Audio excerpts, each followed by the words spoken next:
The city exhaled into the fading light of dusk, its narrow streets bathed in the soft, amber glow of streetlights flickering to life. Old brick buildings, their facades weathered by decades of rain and neglect, lined the quiet neighborhood, where the hum of distant traffic was a faint pulse against the stillness. A black Maserati sliced through the scene, its sleek body gleaming under the streetlights, engine growling with a confidence that bordered on arrogance. Marcus Kane, a 38-year-old investment banker, sat behind the wheel, his fingers drumming impatiently on the leather steering column. His mind was a storm of stock market fluctuations, missed deadlines, and the looming pressure of a client dinner he was already late for. A dinner that could secure or shatter his firm's biggest deal of the year. The world beyond his tinted windows was a blur, the city's details reduced to streaks of color and shadow. Then a flash of white cut through his distraction, sharp and sudden. A small white cat darted across the street, its fur catching the last glimmers of daylight like a fleeting ghost. Marcus slammed on the brakes, the car's tires screeching against the asphalt, leaving faint trails of smoke that curled into the evening air. The sickening thud came before the vehicle could stop, a sound that lodged itself in Marcus's chest like a blade. He flung open the door and stepped out, his polished loafers clicking on the pavement, his breath catching as he saw the cat lying crumpled on the road. Its snowy fur, once pristine, was matted with blood, a stark crimson against the darkening asphalt.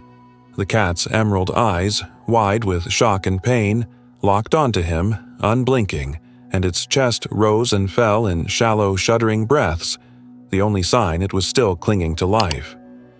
Marcus knelt beside the animal, his tailored suit brushing the gritty pavement, his hands hovering uncertainly over its fragile body. He wasn't an animal person. His life was a relentless cycle of boardrooms, balance sheets, and late-night emails, leaving no room for soft fur or fleeting lives. But those eyes, luminous and pleading, pierced through the armor he'd built over years of ambition. Blood seeped onto the asphalt, pooling around the cat's delicate frame, and a wave of guilt crashed over him, sharper than any loss he'd faced in his career. He scooped the cat up, its body limp and warm, and placed it gently on the passenger seat, wrapped in his navy suit jacket, the fabric soaking up blood that stained the cream leather interior. He barely noticed, his focus fixed on the cat's faint breathing as he sped toward the nearest veterinary clinic, weaving through the city's evening traffic, his heart pounding in his ears like a drum. Horns blared as he cut through lanes, but he didn't care. The cat's life hung by a thread, and every second felt like a theft. The clinic loomed ahead, its fluorescent lights buzzing harshly against the twilight. Marcus burst through the doors, cradling the cat against his chest, its warmth seeping through his shirt. The staff moved quickly, whisking the animal into an exam room, their practiced hands a blur of green scrubs and urgency.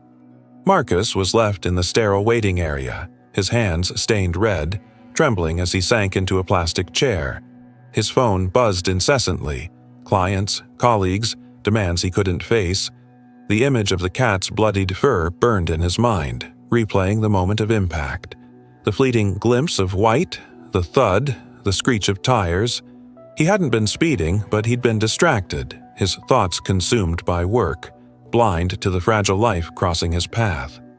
The waiting room smelled of antiseptic and anxiety, its white walls and flickering lights amplifying his unease. An hour dragged by, each minute heavy with dread, the silence broken only by the soft murmurs of other pet owners and the occasional whine of an animal in the back. Memories surfaced unbidden. His childhood dog, a scruffy mutt named Rusty, struck by a car on a quiet rural road when Marcus was 10. He'd stood frozen, watching its eyes dull, its body still, while his father's voice echoed in his head, telling him to toughen up, to bury the pain. He hadn't cried then, but now, in the clinic's cold light, his eyes stung, the weight of that old loss mingling with the present. The vet emerged, her face etched with exhaustion and bad news. The cat had internal bleeding, broken ribs, and a fractured spine. Surgery was possible but carried a slim chance of success, the damage too extensive. Marcus nodded, his voice barely a whisper as he authorized every effort, the cost irrelevant against the life he'd endangered. As the vet returned to the exam room, Marcus pulled out his phone to distract himself from the gnawing guilt. He searched for the cat's owner, posting a description of the white cat and the accident on a local online forum. Responses flooded in within minutes. The cat was Snowball, belonging to Mrs. Carter, an elderly widow on Elm Street who cherished her pet as her last companion since her husband's death. Marcus drove to her brownstone, its sagging porch and peeling paint a stark contrast to his polished, high-rise life. He knocked, and Mrs. Carter appeared, her face lined with years of loss, her hands trembling as she clutched the doorframe. He explained the accident, his voice low and unsteady, and watched her eyes fill with tears, her silence louder than any words. She closed the door, leaving Marcus on the porch, hollowed out by her grief and his own culpability. He returned to the clinic where the vet delivered the final blow.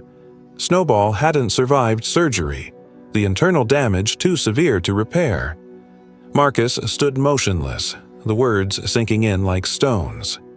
He paid the bill, thousands of dollars for a life he couldn't save, and walked out into the night, the city's pulse indifferent to his loss. He drove back to the street where it happened, parking under the same streetlight that had cast its glow on the tragedy. A faint bloodstain lingered on the asphalt, a mark of his carelessness, barely visible but indelible in his mind. He sat on the curb, staring at it, the cat's eyes and Mrs. Carter's tears haunting him. The Maserati gleamed behind him, its sleek lines untouched by the weight of what it had caused, a symbol of the life Marcus had chased, fast, flawless, empty. He ran his hand over its hood, then turned away, the car feeling like a stranger's, a relic of a man he no longer recognized. In the weeks that followed, Marcus listed the Maserati for sale, unable to drive it without seeing blood on the pavement or hearing the thud in his mind. He visited Mrs. Carter again, leaving a bouquet of white lilies on her porch, though she didn't answer, her grief a wall he couldn't breach. He began volunteering at a local animal shelter, cleaning cages, feeding strays, and sitting with animals no one else wanted. Each small act was a quiet rebellion against the man he'd been, rushed, detached, blind to the lives around him. Snowball's journey had ended on that bloodied asphalt, but Marcus's was just beginning, shaped by a single moment of carelessness and the weight of a life lost. He carried the cat's memory like a scar, a reminder that even in a city of millions, a single life could shift the course of another.